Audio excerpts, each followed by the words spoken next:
Good day friends. कैसे हैं आप सब? मैं अच्छी हूँ, आशा करती हूँ आप भी अच्छे होंगे और अपनी अपनी फैमिली के साथ खुश होंगे।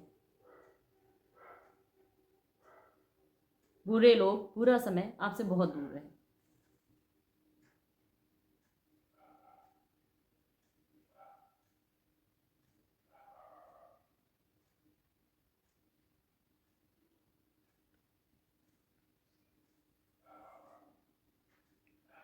जैसे मैंने आपको पहले ही बताया था कि अभी मेरे हस्बैंड छुट्टी पे हैं।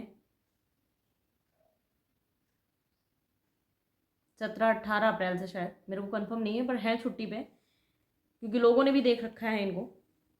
तो मैंने अपनी नंद के पास मैसेज किया था। मैसेज यही किया था कि अगर रविशंकर को नहीं रहना है, मेरे हस्बैंड रविशंकर को नहीं रहना है मेरे साथ, तो अपना पंचायत करके वो अपने रास्ते, मैं अपने रास्ते, हो जाएगा।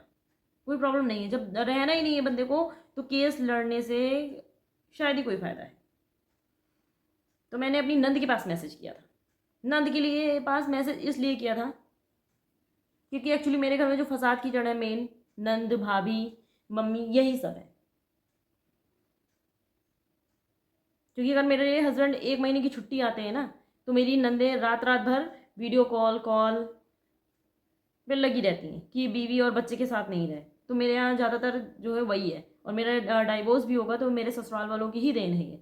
भाभी हैं, चंदा हैं, मेरी सास हैं, मेरी नंदें हैं, और मेरे पति की भांजियाँ हैं। सबको तो यही है कि नहीं, छोड़ दो, क्योंकि मेरे हस्बैंड फौज में है तो अपना अच्छा खासा पैसा मिलेगा, उससे उन लोगों की ज़िंदगी पार होती रहेगी। तो मैंने कहा भाई, नहीं रहना है तो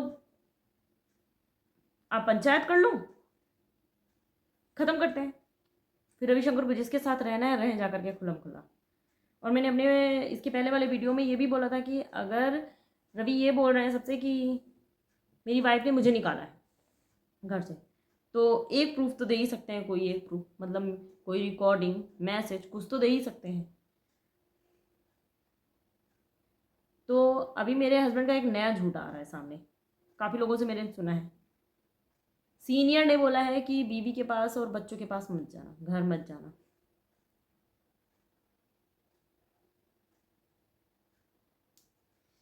मतलब जब मैंने सबूत मांग लिया इस चीज़ का, तो उन्होंने अपने सीनियर्स पे ब्लेम डाल दिया। किसी को क्या मतलब है भाई कि अड़ोसी पड़ोसी को और किसी को क्या मतलब है? कोई तुम्हारी पेमेंट से पैसा थोड़ी ना ले रहा है कि नहीं तुम अपनी फैमिली से लड़ाई कर रहे हो दूर जा करके, तुम किसी और को पैसे दे रहे हो। तुम पैसे तो अपने दोस्त को, अपनी भांजी और अपने बहनों के यहाँ खर्चा कर रहे हो। तो उसमें सीनियर का या सानू के पापा का तो कोई मतलब ही नहीं बनता है इन सब चीज़ों में। तो किसी को क्यों फंसा रहे हो तुम?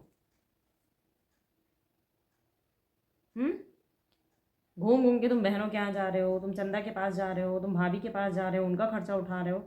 तो उसमें बीच में मेरे पापा और बाकी किसी का नाम क्यों ले रहे हो? मैं तो अभी यही कहूँगी, अगर आपने बोला कि सानू ने बोला है, तो मैंने यही बोला कि आप सबूत दे दो। अगर आप बोल रहे नहीं किसी और ने बोला है, तो आप मेरे को सबूत दिखा दो। एक सबूत दिखा दो, दुनिया वालों को दिखा दो।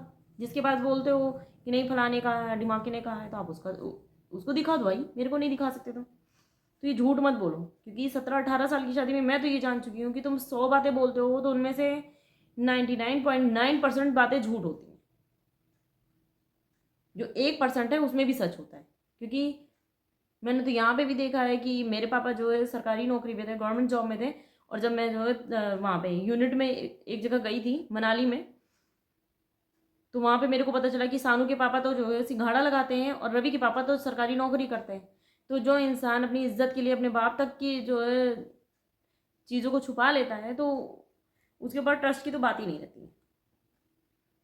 ठीक है, तो ये मत बोलो कि नहीं किस इसने बोला था कि इसलिए मैं नहीं घर जा रहा हूँ, बीबी ने निकाल दिया है इसलिए मैं घर नहीं जा रहा हूँ। अगर तुमने कुछ किया है ना, तो सीना ठोक के बोलो कि हाँ मैंने किया है, मेरा है ये चीज़।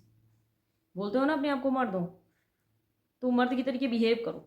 तुम जिसके साथ रह रहे हो बोलो सबके सामने कि हाँ मैं इसके साथ हूँ, और मैंने तुम्हें मैसेज किया, तुमने रिप्लाई नहीं किया। और सबसे बड़ी बात भाई, मैंने नंद को मैसेज किया, नंद ने मेरे को ब्लॉक कर दिया, मैसेज सीन करके ब्लॉक कर दिया। मैंने यही बोला कि भाई पंचायत कर लो अपना, रवि अपने रास्ते, मैं अपने रास्ते। रवि को जब पर्वत खेड़ा में ही रहना है, तो रवि मेरे को डाइवोर्स दे सकते हैं, और नहीं तो पंचायत कर लो। सारी बातें सामने आ जाएगी। भाई भाभी के साथ रहना तो भाभी के साथ रहो ना, खुल्ला खुल्ला रहो। चोरी छुपे रहने की क्या ज़रूरत है कि मेरी बीवी ने मेरे को निकाल दिया इसलिए मैं सबूत लेके आ रही हूँ, मैं दिखाऊंगी कि नहीं क्या है क्या नहीं है। फिर तुम सुनीता के साथ रहो, चंदा के साथ रहो, समा के साथ रहो, तुम्हारी मर्जी, मुझे कोई फर्क नहीं पड़ता। तो मेरी नंद ने मेरे को ब्लॉक कर दिया, कॉल से मैसेज से ब्लॉक कर दिया। मेरे हस्बैंड को मैंने यही सेम मैसेज किया था कि भाई अगर आप नहीं आए हैं घर और आप फिर उस औरत के पास गए हैं, उस 2 कौड़ी की औरत के पास गए हैं रहने के लिए, तो मेरी लाइफ तो ख़राब ही हो रही है। बट ये जो मेंटली टॉर्चर है ना कि मेरा पति किसी और के पास है, कहीं और है, और उस पर ही लोग कॉल कर करके मेरे को बोल रहे हैं कि तुमने अपने पति को क्यों भगा दिया। भाई वो बेचारा जा करके वहाँ रो रहा है, किसी कभी इस रिश्तेदार के पास जाके रो रहा, कभी उस रिश्तेदार के पास जाके रो रहा कि नहीं उसको घर में रहने दो। मैंने नहीं भगाया, मैंने अपने पति को सीधे बोला था कि अगर तुम सुनीता के पास या लालगंज में जा करके तुम लालगंज का बॉर्डर तुम क्रॉस करते हो, ठीक है, तो मेरे से रिश्ता खत्म करना पड़ेगा तुम्हें, क्योंकि बीबी है तो बीबी रखेल नहीं बर्दाश्त करेगी। कोई भी होगी मेरी जगह ना, कोई भी बीबी होगी तो वो दूसरी औरत नहीं बर्दाश्त करेगी। हाँ इनकी भाभी को मैं बर्दाश्त हूँ कि रविशंकर की शादी हो गई, कोई बात नहीं, वो लखनऊ में है, कोई बात नहीं, ठीक है, उसको है क्योंकि उसका घर वाली और बाहर वाली दोनों चल रहा है मेरी जिठानी का। और जो है समा हो चाहे मेरी जिठानी हो, क्योंकि शमा भी शादीशुदा है, मेरी जिठानी सुनीता भी शादीशुदा है, उनका भी हस्बैंड है, चंदा देवी जो है वो भी शादीशुदा है। तो उन लोगों का ये घर वाली बाहर वाली सिस्टम चल रहा है। तो मैं ये चीज़ नहीं बर्दाश्त करूंगी कि घर वाली बाहर वाली चले। ठीक है, अगर तुम्हें बाहर जाना है शौक से जाओ, मेरे को कोई फर्क नहीं पड़ता। बट अगर तुम्हें घर में रहना है तो तुम्हें सारी चीज़ें छोड़ के घर में रहनी पड़ेंगी। मैं ओपनली बोल रही हूँ, मुझे कोई फर्क नहीं पड़ता।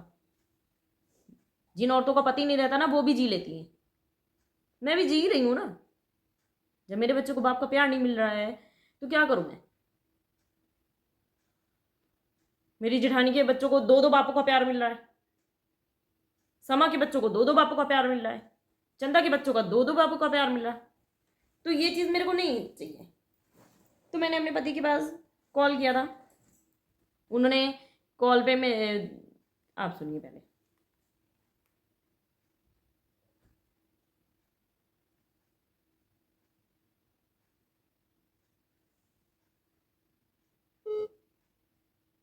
ये देखिए मैंने कॉल लगाया है। आपके द्वारा डायल किया गया नंबर नेटवर्क कवरेज क्षेत्र के बाहर है, कृपया कुछ समय पश्चात प्रयास करें। The number you are calling is out of network coverage area.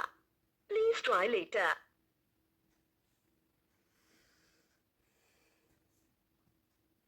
ये मेरे हस्बैंड का दूसरा नंबर है। आपके द्वारा डायल किया गया नंबर अभी है, कृपया कुछ समय पश्चात प्रयास करें। The person you are calling is currently busy. Please call again later. और ये मेरी सास का नंबर है जो कि मेरी जिठानी के पास रहता है। आपके द्वारा डायल किया गया नंबर अभी व्यस्त है, कृपया कुछ समय पश्चात प्रयास करें। The number you have dialed is currently busy. Please try later. आपके द्वारा डायल किया गया नंबर अभी व्यस्त है, कृपया कुछ समय पश्चात प्रयास करें। The number you have dialed is currently busy. Please try later. आपके सुन लिया, सारे नंबर बिजी आ रहे हैं, सब लोगों ने मुझे ब्लॉक कर दिया ताकि पंचायत ना हो गांव में। रविशंकर की और उनकी फैमिली की असलियत नहीं है, इसलिए मुझे वीडियो बनाना पड़ रहा था। क्योंकि थाने गई, वहाँ पे पैसे दे दिए इन्होंने, महिला थाने गई, सबने फ़ोन स्विच ऑफ कर लिया कि बात आगे नहीं बढ़े। मुझसे बोला जा रहा है कि तुम कोर्ट जाओ। मैं कोर्ट भी गई ना तो रविशंकर यही बोलेंगे भाई मेरे को छुट्टी नहीं मिल रही है। हाँ, तो इस प्रॉब्लम का सोल्यूशन होगा क्या? मैं ऐसे भटकती रहूँ, परेशान रहूँ, मैं वीडियो भी नहीं पोस्ट करूँ, ऐसे नहीं चलेगा ना। और आज को तुम रोक रहे हो कि नहीं पंचायत नहीं हो, पंचायत नहीं हो, या तो तुम खुद कर लो, नहीं तो मैं फिर जाऊंगी, कोई मतलब नहीं है। क्योंकि पंचायत होनी है तो होनी है, अगर तुम्हें नहीं रहना तो तुम्हें समाज के सामने बोलना पड़ेगा। ठीक है, तुमको अपने गांव में पंचायत करनी पड़ेगी। और तुम ये जो बोलते हो रायबरेली में हो जाए, तो भाई रायबरेली में कुछ नहीं होगा। रैवली में तुमने जितना बदतमीजी करनी थी, जितना बेइज्जती करानी थी ना, करा ली तुमने। मेरे सारे रिश्तेदारों को सारी सच्चाई, तुम्हारी असलियत पता है। तो अभी जो भी है तुम्हारे गांव में होगा, क्योंकि मैं शादी करके उसी गांव में गई थी। जब तुम्हें इन्हीं औरतों के साथ रहना था तो तुम्हें मुझसे शादी नहीं करनी चाहिए थी। मेरे और मेरे बच्चे की लाइफ नहीं बर्बाद करनी चाहिए थी। कोई तुमने फ्री में शादी नहीं की मुझसे, प्रॉपर दहेज लेके शादी की है, ठीक है। और जो ये बोलते हो कि सानू के पापा की वजह से हो रहा है सब कुछ, मेरे पापा ने मेरा घर बचाने के लिए कई बार पैसे दिए हैं तुमको, कई बार, ठीक है ना। तो ये तो बोलो ही मत। इतना पैसा खा करके तुम बैठे हो ना, तो ये चीज़ ना बोलो। और जो बोलते हो साबित करो, तो जो पैसा तुमने नगद लिया है तो वो नहीं साबित किया जा सकता।